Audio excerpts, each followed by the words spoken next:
Hello everyone, मैं सुशील आप सब लोगों का स्वागत करता हूं मेरे यूट्यूब चैनल दी आईएएस कैंपस में। आज बच्चों एक नया टॉपिक लेकर आया हूं 1857 की क्रांति, रिवोल्ट ऑफ 1857, जो हिस्ट्री का मोस्ट इंपॉर्टेंट टॉपिक है और बहुत ही इंटरेस्टिंग है। आप लोगों को इस वीडियो को देखने में अच्छा लगेगा और मजा आएगा। इसी जोश के साथ इस वीडियो में आप लोग मेरे साथ बने रहिए दी आईएएस कैंपस पर, और इस चैनल को सब्सक्राइब कीजिए और इन वीडियो को शेयर कीजिए बच्चों अपने दोस्तों अपने रिलेटिव तक। आइए चलिए शुरू करते हैं 1857 की क्रांति। देखेंगे 1757 से शासन और फतेह, क्या बच्चों, शासन और फतेह के 100 साल बाद, शासन और फतेह के 100 साल बाद ऐसा क्या हुआ 1857 में जो कंपनी को इतना बड़ा विद्रोह, इतना बड़ा रिवोल्ट देखने को मिला अपने ही खिलाफ। ऐसी क्या नीतियां रही होगी, वो नीतियां जाननी है। ऐसी क्या व्यवस्था रही होगी हम भारतीयों के प्रति उन लोगों की, ये सब व्यवस्थाएं हमको जाननी है इस वीडियो में। आप समझना इन चीजों को धीरे धीरे। 23 जून 1757 बैटल ऑफ पलासी के बाद शुरू होता है ये सारा महासंग्राम 1857 की क्रांति का। आइए चलिए देखिए, 23 जून 1757 ये वो दिन है जब हम मानते हैं कि भारत पर ब्रिटिश ईस्ट इंडिया कंपनी ने राज करना शुरू किया। 23 जून 1757। इसके बाद क्या हुआ, बैटल ऑफ पलासी के बाद 24 फरगना जो क्षेत्र था बंगाल का बच्चों, 24 फरगना जो क्षेत्र था बंगाल का, वहां की जमींदारी system British East India company को दे दिया गया कि आप इस क्षेत्र का टैक्स कलेक्शन कीजिए। और उस रेवेन्यू से इन्होंने अपने इन्वेस्टमेंट को और ज्यादा बढ़ाया। उसके बाद बैटल ऑफ बक्सर, इसने तो सारी कमियां ही पूरी कर दी। ब्रिटिश ईस्ट इंडिया कंपनी की जो कमियां थी पैर जमाने की, वो सब पूर्ण कर दी और ब्रिटिश ईस्ट इंडिया कंपनी ने भारत में अपने दोनों पैर अच्छे से जमा लिए। और बैटल ऑफ बक्सर ने ये आगे का रास्ता क्लियर कर दिया कि अब भारत में ब्रिटिश ईस्ट इंडिया कंपनी राज करेगी, क्योंकि उस समय और भी कंपनियां थी, फ्रेंच थी, डच थे, और भी लोग थे ना, प्रतिस्पर्धा चली हुई थी, इनमें आपस में ही कंपटीशन था। तो battle of Buxar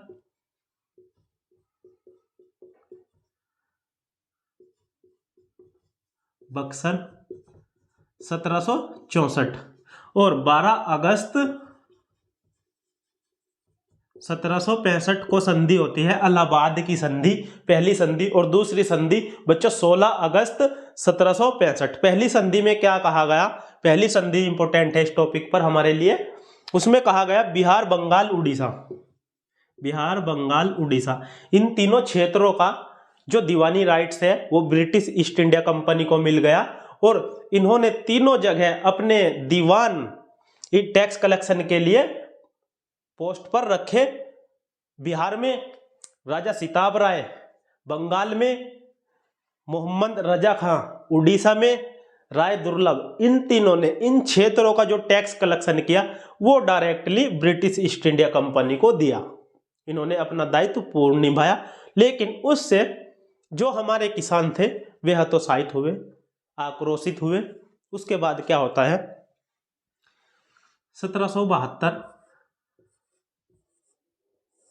Warren Hasting आते हैं बच्चों गवर्नर। उसमें क्या होता है 1772 में, जो ये बैटल ऑफ बक्सर के बाद डायर की सिस्टम आया था उसको आते ही ये समाप्त कर देते हैं और ये व्यवस्था दीवानी राइट्स वाला सिस्टम भी हटा दिया जाता है। और ये अलग से एक व्यवस्था लाते हैं जिसको पंचशाला व्यवस्था या पंचशाला बंदोबस्त कहा जाता है।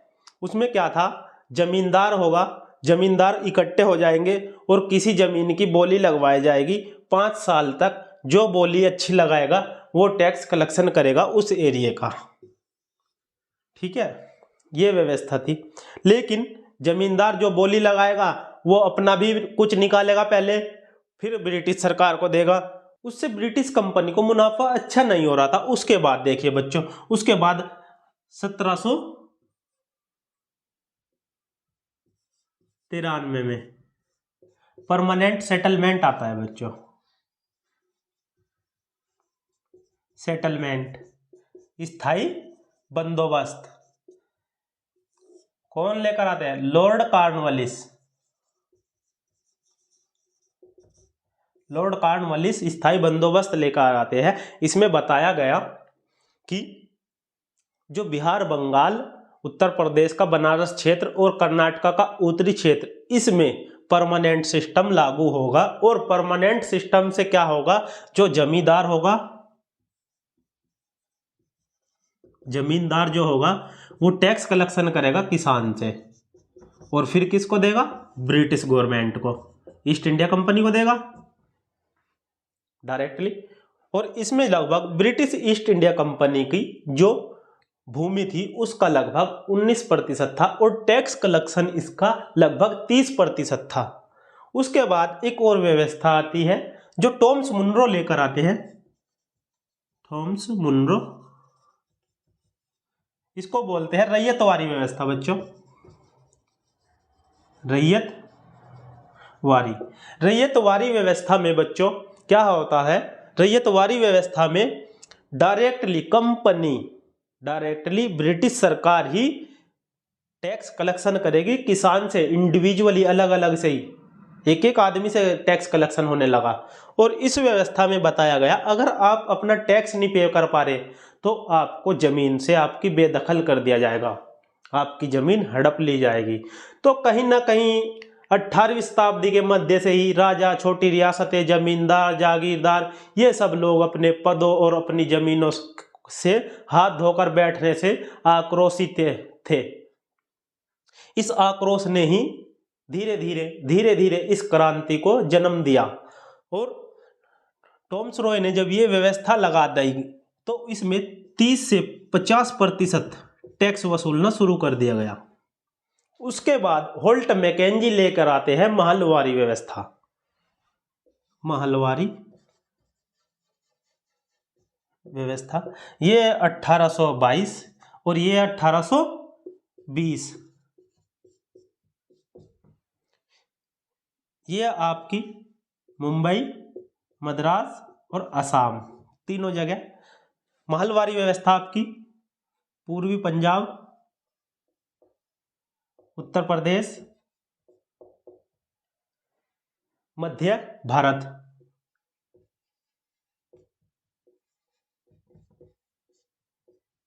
महलवारी सिस्टम इस जगह लागू हो जाता था। इसमें क्या होता था? एक गांव का मुखिया होता था जिसको लंबरदार कहा जाता था। वो इंसान पूरे गांव का टैक्स कलेक्शन करके ब्रिटिश ईस्ट इंडिया कंपनी को देगा। इसका जो टैक्स कलेक्शन था परसेंटेज के हिसाब से वो काफी ज्यादा था, 55 से 65% तक था। डाइवर्सिफिकेशन ऑफ लैंड के हिसाब से भी था। अगर लैंड ड्राई है तो 55% होगा, अगर वेट लैंड है तो 65% होगा, अधिक उपजाऊ है। समझे बात को? ठीक है। उसके बाद क्या होता है बच्चों? ये सारे सिस्टम किसानों को बहुत ही ज्यादा नुकसानदायक थे अंग्रेजों के। उसमें इन लोगों ने किसानों को परेशान, अत्याचार, ये सब चीजें बढ़ती चली गई हमारे प्रति भी। और किसान क्या अपने ही खेतों में मजदूर बनकर रह गया। किसान अपने ही खेतों में मजदूर बनकर रह गया अंग्रेजों की इन नीतियों के कारण। अब बात करते हैं बच्चों जो एग्रीकल्चर चल रहा था, इसके बाद इसमें इन्होंने एक चेंज और लाए, बहुत बड़ा चेंज उसमें कर दिया इन्होंने, एग्रीकल्चर का कॉमर्शियलाइजेशन, कृषि का वाणिज्यीकरण। कृषि का वाणिज्यीकरण से मतलब है बच्चों कैश क्रॉप को बढ़ावा दिया गया, प्रमोट किया गया। कैश क्रॉप का क्या मतलब? नकदी फसल जो होगी, जो जैसे कपास हो गया, जूट हो गया, अफीम हो गया, इस चीज की खेती होगी। क्योंकि आपको याद होगा 1813 का जो चार्टर एक्ट आया था बच्चों, उसमें बोला गया था जो कंपनी है ब्रिटिश ईस्ट इंडिया कंपनी, उसकी जो मोनोपोली है वो खत्म कर दी गई थी, चाय और चाइना को छोड़कर। बाकी और भी बिजनेसमैन लोग या कंपनियां थी ब्रिटिश की, तो उनको भी इन्होंने इनवाइट किया भारत में अपना बिजनेस सेटअप करने के लिए, या भारत को एक खुला बाजार बना दिया इन लोगों ने कृषि का वाणिज्यीकरण करके। और फिर इन्होंने रेल का सिस्टम चालू किया। रेल के सिस्टम से ही इन्होंने भारत देश को लूटना और ज्यादा तेजी से शुरू कर दिया। इसमें क्या था बच्चों? जब इन्होंने कृषि का वाणिज्यीकरण किया और इस एक्ट के बाद ब्रिटेन से अदर कंपनियां आने लगी या अदर्स बिजनेसमैन आने लगे, अपना प्रोडक्ट भारत बेचने लगे। रॉ मटेरियल यहाँ से जाता और प्रोडक्ट बनकर भारत आता। भारत एक बाजार बनकर रह गया ब्रिटिश ईस्ट इंडिया कंपनी के लिए। इन्होंने क्या किया, हमारा डेवलपमेंट नहीं किया, इन्होंने जो भी किया सिर्फ अपने फायदे के लिए किया। रेल चलाई वो अपने फायदे के लिए चलाई, इन्होंने डाक सेवा चलाई वो अपने फायदे के लिए चलाई, ताकि इनका कम्युनिकेशन जल्दी से हो जाए, ट्रांसपोर्टेशन जल्दी हो, इसलिए चलाई। और ट्रेन जब इन्होंने चलाई तो गांव गांव, जो दूर दूर तक गांव है, वहां तक इनका प्रोडक्ट जाना स्टार्ट हो गया। दिमाग से हर चीज इन्होंने खेली है हमारे साथ, ऐसा नहीं है। उसमें इनसे पहले एक चीज और हुई थी बच्चों, लॉर्ड वेलेस्ली एक नीति लेकर आए थे, सब्सिडरी अलायंस। सब्सिडरी अलायंस का क्या मतलब था बच्चों, जो भी राजा या बादशाह शासक हमसे सब्सिडरी अलायंस के हस्ताक्षर करेगा, उसके लिए हम जो बाहरी मुद्दे होंगे उन पर तो हम उसको रक्षा भी देंगे, एक्सटर्नल अफेयर के जो भी मामले होंगे वो हम देखेंगे, आप बस अपना अंदर राज कीजिए अपने राज्य में, आपकी रक्षा अगर आपके प्रति कोई विद्रोह करता है तो ब्रिटिश ईस्ट इंडिया कंपनी करेगी। तो ये एक विस्तारवादी नीति थी लॉर्ड वेलेस्ली की, बहुत ही ज्यादा विस्तारवादी नीति थी। इसने भारतीय क्षेत्र में ब्रिटिश ईस्ट इंडिया कंपनी के क्षेत्र को एकदम से इंक्रीजमेंट किया, बहुत ज्यादा। उसके बाद क्या होता है बच्चों, 1801 में अवध पर भी सहायक संधि थोप दी जाती है और अवध को 1856 में लॉर्ड डलहौजी की राज हड़प नीति के द्वारा हड़प लिया जाता है। लॉर्ड डलहौजी कहते हैं कि आपके बस का इस अवध क्षेत्र का शासन करना नहीं है, आप अच्छे से शासन नहीं कर रहे हो, इसीलिए इसको ब्रिटिश अधिपत्य के अधीन ही शासन करना होगा। और 1856 में अवध को अपने अंडर में कर लिया जाता है।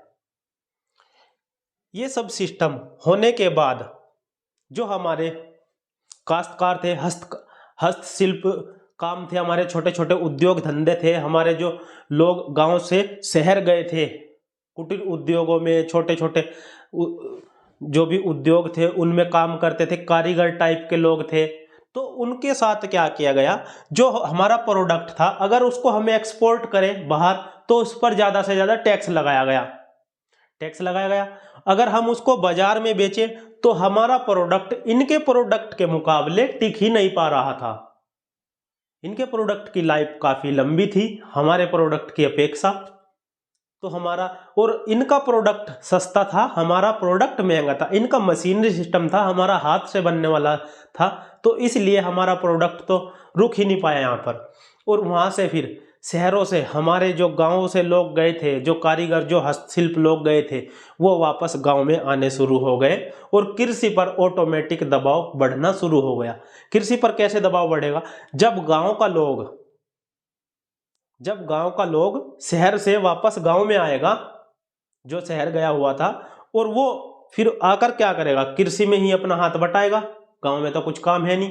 तो उसके साथ ही क्या होता है बच्चों, जो ये लोग थे गांव में आने वाले लोग, इससे क्या होगा, जो कृषि है उस पर दबाव बढ़ेगा, जो गरीबी है वो बढ़ेगी, जो हमने ऋण लिया हुआ है और ज़्यादा बढ़ेगा, क्योंकि हमें तो टैक्स तो 55 से 65% तक दे रहे हैं बच्चों।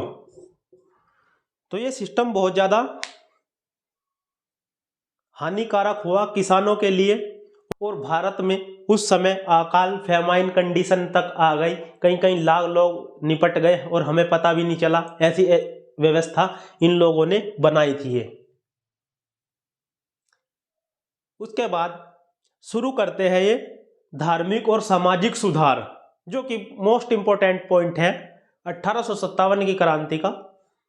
धार्मिक और आर्थिक सुधार तो ये थे, अब धार्मिक सुधार इनके, और भाई इनके सामाजिक सुधार में इन्होंने क्या किया, सती प्रथा 1829 समाप्त कर दिया।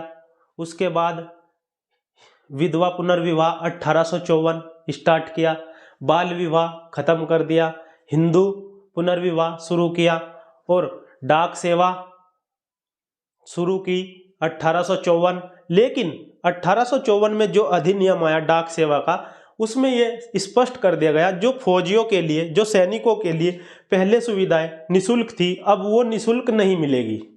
तो उससे सैनिक भी आक्रोशित थे। और एक और एक्ट आया सैनिकों के लिए, उसमें क्या था, सामान्य सेना भर्ती अधिनियम 1856। उसमें बताया गया कि जो सैनिक समुद्र पार जाने से मना करेगा वो सेना में नहीं रहेगा। सेना उसको कंपनी, ब्रिटिश कंपनी उसको जहां भी भेजेगी, जो सेना में उनकी काम कर रहा है, पूरे विश्व में उसको जाना पड़ेगा, समुद्र के रास्ते से हो, लैंड के रास्ते से हो। क्योंकि पहले 1824 में जब बर्मा वार हुआ तो इन लोगों ने, हमारे लोगों ने मना कर दिया था कि हम बर्मा नहीं जाएंगे, समुद्र के रास्ते से हम जाएंगे नहीं, हमारा तो धर्म भ्रष्ट हो जाएगा, ऐसी कुछ बातें सामने आई थी। तो 1854 में इसी चीज को संपूर्ण करने के लिए इन्होंने अनिवार्य कर दिया कि आप सैनिक हमारे हो, हमारे अंडर में काम कर रहे हो, जहां हम भेजेंगे आपको जाना होगा। ऐसी व्यवस्थाओं के कारण कहीं ना कहीं ये क्रांति को जन्म दे रही थी। और उसके बाद क्या होता है बच्चों, 1849 में लॉर्ड डलहौजी क्या बोलते हैं कि जो बहादुर शाह जफर, मुगल बादशाह बहादुर शाह जफर को लाल किले में नहीं रहने दिया जाएगा, अब इनको दिल्ली में कहीं और रहने के लिए जगह दी जाएगी। और 1856 में बहादुर शाह के खिलाफ लॉर्ड कैनिंग बोलते हैं कि बहादुर शाह जफर के बाद अब तुम्हारा कोई भी बेटा राजा नहीं होगा, कोई भी वंशज, तुम लास्ट शासक हो मुगल एम्पायर के। बस ये बात यहां तक इन्होंने खत्म की। उसके बाद कुछ लोग थे जो इनसे बातचीत करना चाहते थे, कहीं ना कहीं चाहते थे कि ये मैटर ऐसे ही सुलझ जाए, हमारा जो भी है राज हड़प नीति की जो अवधारणा इन्होंने चला रखी थी उस चीज को, जैसे झांसी की रानी ने कंपनी के सामने प्रस्ताव रखा कि ये मेरा बेटा है, इसको मैंने गोद लिया है, आप मेरा राज्य ना हड़पे और मैं इसको राजा घोषित कर दूंगी अपने राज्य का। लेकिन अंग्रेज कहाँ मानने वाले थे, वो तो सत्ता के नशे में चूर थे उस समय, उन्होंने मना कर दिया कि नहीं, हम इस चीज को मान्यता नहीं दे सकते। ऐसे ही नाना साहेब पेशवा बाजीराव सेकंड के दत्तक पुत्र नाना साहेब ने कहा कि जो पेंशन आप पिताजी को देते थे वो पेंशन आप मुझे दे देना, लेकिन इन्होंने उसकी भी नहीं सुनी और 17 से निकालकर कानपुर रहने को मजबूर कर दिया। वो भी इनसे आक्रोशित थे। ऐसे ही जमींदार जो क्लास थी, बिहार की हो, बंगाल की हो, उत्तर प्रदेश की हो, अवध क्षेत्र की हो, वो सब इन लोगों से परेशान आ चुके थे। उसके बाद कुछ तात्कालिक कारण थे। तात्कालिक कारण में बच्चों सबसे मेन एक ही कारण था कि जो ब्राउन वेस राइफल थी उसकी जगह इन्होंने न्यू इनफील्ड राइफल लेकर आए। और जो न्यू इनफील्ड राइफल लेकर ये आए, उसमें क्या होता था, जो कारतूस होता था बच्चों, उसको मुंह से छीलकर बंदूक में लगाया जाता था। लेकिन जो कारतूस ये मुंह से छीलते थे उसमें सुअर और गाय की चर्बी का यूज किया गया हुआ था ताकि उसको जंग ना लगे। इसलिए ये बात धीरे धीरे सैनिकों में फैल गई और सैनिकों ने कहा कि यार ये तो हमारा धर्म भ्रष्ट करा रहे हैं, हिंदू मुस्लिम है, उनको सुअर से नफरत है, इनको गाय से नफरत है, ये गाय को माता मानते हैं, वो सुअर को अपमान मानते हैं, अगर सुअर टच भी हो जाए तो वो नमाज नहीं कर पाते। तो ऐसी व्यवस्थाएं थी और इन व्यवस्थाओं के खिलाफ उनमें आक्रोशित हो गए और हिंदू मुस्लिम एकता हुई। वो लोग, जब मंगल पांडे को पता लगा कि यार कारतूस में सुअर की चर्बी लगाई जा रही है, गाय की चर्बी लगाई जा रही है, तो शुरू में उनको विश्वास नहीं हुआ। लेकिन एक पारसी थे जो बिजनेसमैन थे, उनकी अंग्रेजों के साथ कुछ अनबन हुई तो वो मंगल पांडे को उस फैक्ट्री तक ले गए जहां पर गाय भी मरी हुई पड़ी थी, और वो फैक्ट्री में सुअर और गाय की चर्बी मिक्स करके एक अलग से पदार्थ मेल्ट कर कर बनाया जा रहा था। तो मंगल पांडे को पता लगा और मंगल पांडे ने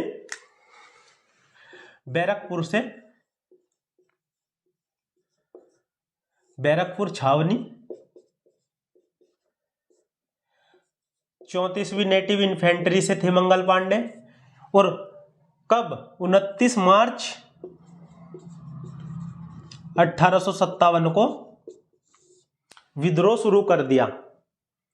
विद्रोह जैसे ही इन्होंने शुरू किया, उससे पहले तो जैसे इन्हें पता लगा था ना, तो इन्हें पता लगा, इन्होंने जो बख्त खान थे उनके साथ, एक दो लोग और थे, उनके साथ ये बात साझा की और इन्होंने विद्रोह की एक तारीख रखी थी 31 मई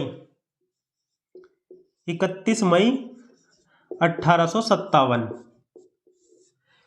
कि इस दिन हम सब विद्रोह करेंगे। और इस दिन के लिए इन्होंने सबके पास, इन लोगों ने सबके पास रोटी और कमल सबके पास पुचवाना शुरू किया, एक प्रतीक चिन्ह के रूप में। इस विद्रोह का जो प्रतीक चिन्ह था वो रोटी और कमल था, और सबको बताया गया कि 31 तारीख को तैयार रहना, 31 मई को, कि सब एक साथ विद्रोह करेंगे और इस अंग्रेजी शासन को भारत से उखाड़ फेंकना है। तो ये बहुत अच्छा कंसेप्ट था, लेकिन ये कहीं ना कहीं सफल नहीं हो पाया। क्यों नहीं हो पाया, आइए चलिए देखते हैं। जब मंगल पांडे ने 29 मार्च 1857 को विद्रोह शुरू कर दिया, उस समय इन्होंने, इनके सामने दो अधिकारी अंग्रेजी शासन के, उनमें एजुरेंट लेफ्टिनेंट और सर्जेंट हेडसन, इन दोनों को इन्होंने मौके पर ही गोली मारकर इनकी हत्या कर दी। और 8 अप्रैल 1857 को मंगल पांडे को फांसी लगा दी गई, फांसी की सजा दे दी गई। 8 अप्रैल 1857 को मंगल पांडे को फांसी की सजा दे दी गई। उसके बाद बच्चों 6 मई 1857 को मेरठ के सैनिकों ने भी मना कर दिया वो कारतूस यूज करने के लिए, लेकिन अंग्रेजी शासन ने उनमें से कुछ सिपाहियों को 10 साल के लिए सजा सुना दी गई और जेल में बंद कर दिया। लेकिन 10 मई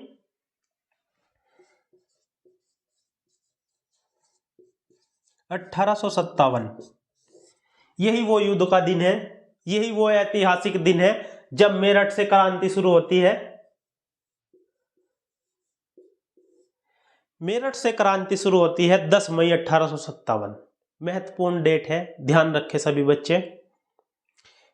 10 मई को सभी सैनिक एक साथ विद्रोह कर देते हैं मेरठ के अंदर, और मेरठ के अंदर जो इनके साथ इन्होंने गिरफ्तार किए उनको छुड़ाते हैं ये, और सभी जगह इनके सरकारी भवनों में तोड़फोड़, आगजनी, ये सब चीजें कर करके ये वहां से अंग्रेजी शासन को उखाड़ फेंकते हैं। और उस सफलता के बाद दिल्ली की ओर ये रवाना हो जाते हैं, गाजियाबाद, हिंडन नदी से होते हुए गाजियाबाद से ये दिल्ली की ओर रवाना हो जाते हैं। और रातों रात सुबह ही वहां जैसे ही ये पहुंचते हैं तो वहां पर दिल्ली में जो शासन था, अंग्रेजी शासन, वहां लेफ्टिनेंट रिपले को जाते ही ये लोग मार देते हैं, क्योंकि पूरे उत्साह में थे ये कि अब हमने विद्रोह शुरू कर दिया है। उस समय अभाव था कम्युनिकेशन का, आज के टाइम में तो फोन है कि हाँ भाई हमने शुरू कर दिया, आप भी शुरू कर दो, लेकिन पहले ऐसा नहीं था बच्चों।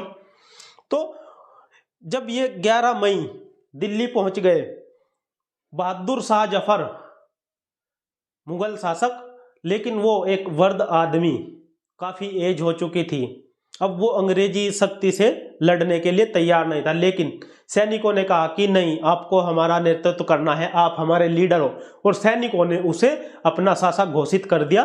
तो कहीं ना कहीं मोहम्मद शाह जफर को भी लगा कि माशाअल्लाह दोबारा से मुगल फाउंडर की स्थापना हो रही है शायद, तो उसने भी फिर बोल दिया कि चलो ठीक है, युद्ध करते हैं इन लोगों के साथ, विद्रोह को और ज्यादा बढ़ावा दो। तो ये लोग, कहा जाता है जब ऐसे समय पर कहीं ना कहीं एक आस की चिंगारी मिलती है तो और ज्यादा उत्साहित हो जाते हैं और अपने विद्रोह को आगे बढ़ाते गए ये लोग। और बहादुर शाह जफर ने एक पत्र लिखा, जो आसपास छोटे शासक थे, जागीरदार थे, राजा थे, उन सब लोगों को कहा संगठित होकर इस विद्रोह का सहयोग करें और सभी एक संगठन बनाएं। लेकिन इसमें सभी लोग शायद एक साथ ना आ सके, यह महत्वपूर्ण समस्या रही इस विद्रोह की असफल होने की। उसके बाद ये सैनिक 8 दिन तक तो दिल्ली के एरिया में कोई विद्रोह नहीं हुआ। उसके बाद ये सैनिक आगे बढ़ते चले गए और फिर शुरुआत होती है नाना साहेब कानपुर से, और उनके सहायक तात्या टोपे अपनी सैनिक इकट्ठा करके अंग्रेजों को कानपुर से भगा देते हैं। और नाना साहेब खुद को पेशवा घोषित कर देता है और ऐलान कर देता है कि आज से मैं गवर्नर हूं, किसके अधीन? बहादुर शाह जफर के अधीन। उसके बाद बख्त खान जो रुहेलखंड बरेली एरिया में, तो बरेली एरिया में विद्रोह को लीड कर रहे थे, वो दिल्ली वापस आते हैं और दिल्ली का विद्रोह का कार्यभार वो खुद संभालते हैं। उसके बाद बच्चों लखनऊ से बेगम हजरत महल और उनके लड़के बिरजिस कादिर, बेगम हजरत महल लखनऊ अवध के जो लास्ट नवाब थे बच्चों, वाजिद अली शाह की वाइफ थी, और उन्होंने क्या बिरजिस कादिर को वहां का राजा घोषित कर दिया, और बिरजिस कादिर ने भी अपने आप को मुगल साम्राज्य के अधीन राजा घोषित किया। और जो विद्रोह शुरू हुआ अवध में वो काफी लंबा चला, और अवध के विद्रोह ने अंग्रेजों को छिन्न भिन्न कर दी। इस व्यवस्था को बहुत लंबे समय तक चला अवध में। बाद में बेगम हजरत महल नेपाल चली गई वहां से। उसके बाद शुरू होता है बरेली। बरेली में खान बहादुर खान एक और मोर्चा संभाले हुए है विद्रोह का।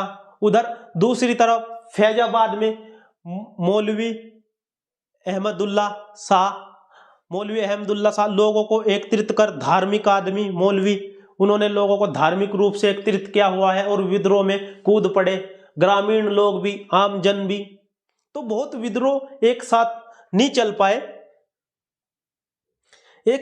चल पाए क्योंकि प्लानिंग एंड कोऑर्डिनेशन की कमी थी। यहां पर अंग्रेजों ने इसी चीज का फायदा उठाया। उनके पास क्या थी? उनके पास डाक सेवाएं थी, उनके पास रेल सेवाएं थी, तो उनका आना जाना जल्दी से हो जा रहा था। उनकी जो बातें थी एक दूसरे तक जल्दी से पहुंच जा रही थी, लेकिन भारतीयों के पास ऐसी व्यवस्था का अभाव था। उत्तर प्रदेश के मथुरा से देवी सिंह और बागपत से शाहमल, इन लोगों ने भी विद्रोह का मोर्चा अच्छे से संभाला। लेकिन शाहमल ने रातों रात गांव-गांव जाकर 84 गांव के जमींदार और मुखियाओं को एकत्रित किया और विद्रोह के बारे में बताया। तो इन लोगों ने नदियों पर बने पुल, सड़कें सबको तोड़ दिया और सरकारी भवनों पर कब्जा कर लिया और आग लगा दी गई। एक अंग्रेजों का हेडक्वार्टर को इसने अपना न्याय घर बना लिया और आसपास के लोगों को लगने लगा कि शायद अंग्रेजी साम्राज्य अब खत्म हो चुका है, लेकिन नहीं। डनलप वहां आए, उन्होंने इनको देखा और इनके 2-3 टुकड़े कर कर इनकी गर्दन को पेड़ से लटका दिया सभी पब्लिक के सामने, ताकि पब्लिक भयभीत हो जाए अंग्रेजी शासन से दोबारा। और लास्ट में सितंबर 1858 में ब्रिटिश साम्राज्य दिल्ली में पुनः स्थापित हो चुका था। कब? सितंबर 1858।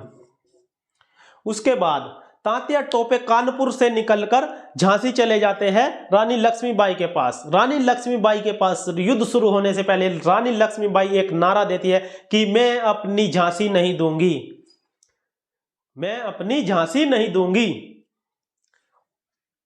एक और 2 लाइनें बहुत अच्छी है उनके लिए, मतलब जो लिखी हुई है, सुने। सन 57 में जो चमक उठी वह तलवार पुरानी थी, सन 57 में जो चमक उठी वह तलवार पुरानी थी, बूंदे ले हर बोलो के मुंह हमने सुनी कहानी थी, खूब लड़ी मर्दानी वो झांसी वाली रानी थी। तो बच्चों बहुत अच्छे से इन्होंने अपनी सेना को लीड किया और बहुत ही अच्छे से विद्रोह का मोर्चा बहुत काफी दिन तक संभाला। वो तो सिंधिया जो थे उन लोगों ने इनका साथ नहीं दिया। जब ये अपनी झांसी से युद्ध करते हुए आगे बढ़ी ग्वालियर की ओर और सिंधिया लोगों ने अंग्रेजों का साथ दिया। उन्होंने अंग्रेजी शासन को गले से लगाया। क्यों लगाया? क्योंकि अंग्रेजी शासन ने उन्हें कहा कि आपका जो अधिकार है, जो राज्य है, वो हम आपको दे देंगे। उससे अलग भी अगर आपको हम, मतलब अंग्रेजों ने नए अपने नियम चेंज कर दिए थे ना। 1858 में अलग अलग चीजें आने शुरू हो गई और उन्होंने गिफ्ट तक देना शुरू कर दिया। जो हमारे जामींदार लोग थे, जो पढ़े लिखा क्षेत्र था, उसको इन्होंने अपने कब्जे में किया किसी ना किसी अट्रैक्टिव नीतियों के कारण। तो बच्चों इतना अच्छा साहस, इतना अच्छा मनोबल झांसी की रानी के अंदर, और उसने अकेले ही इतना अच्छा विद्रोह किया अपने, लेकिन किया अपने साम्राज्य के लिए ही। ये कमियां थी 1857 की, वरना एक बहुत अच्छी क्रांति थी, बहुत ज्यादा अच्छी। मतलब जो ये 90 साल बाद के लगे, शायद ये लगते ही ना अगर हम सब लोग एक होकर विद्रोह करते। समझ रहे हो? अगर हम सब लोग एक होकर विद्रोह करते तो ये 90 साल जो और लगे 1947 तक, तो ये ना लगते। हम तो 1857 में ही आजाद हो जाते।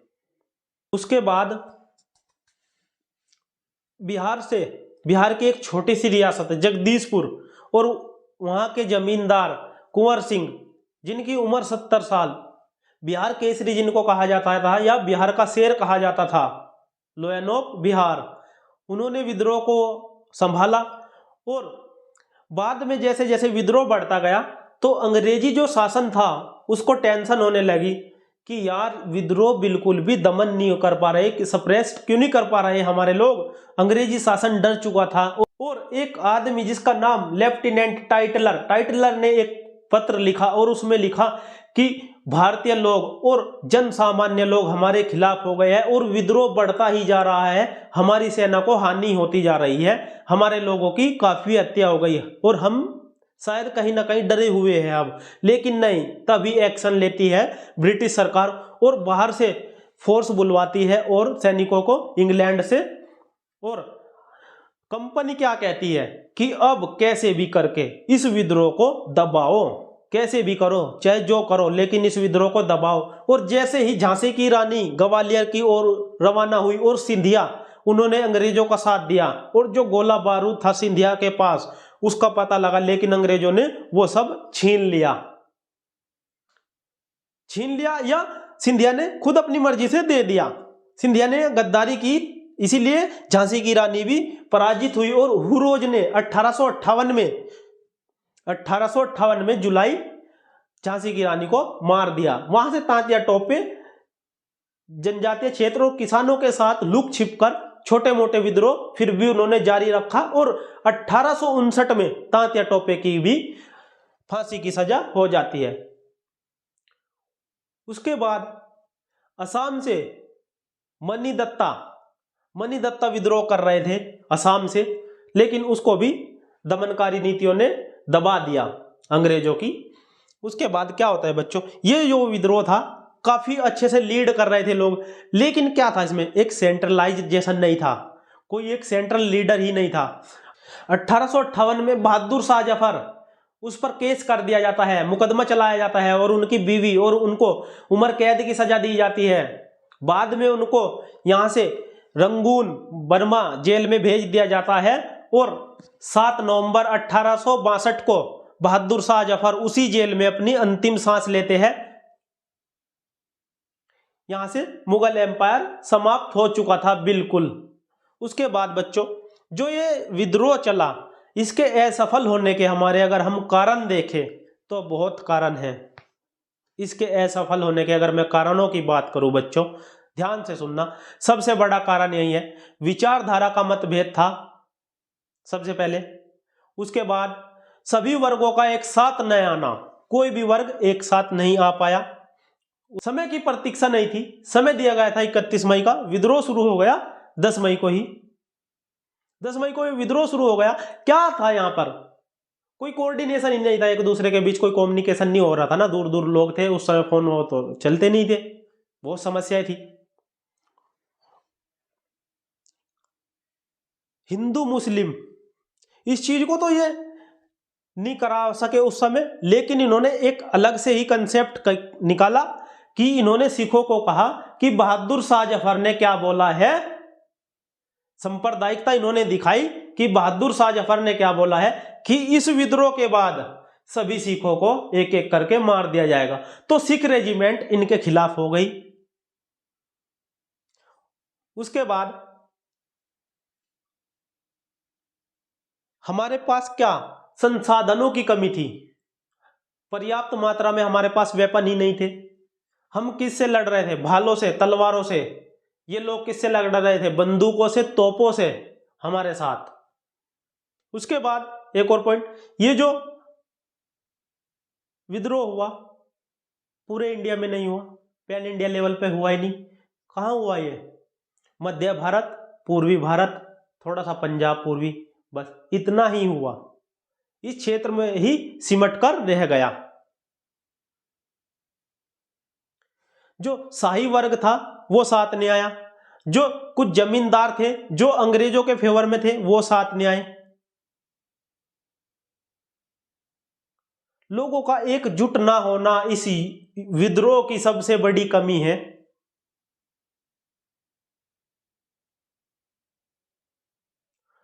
उसके बाद अंग्रेजों की जो नई नई नीति आई, इस विद्रोह ने एक व्यापक चेंज किया अंग्रेजी शासन में भी।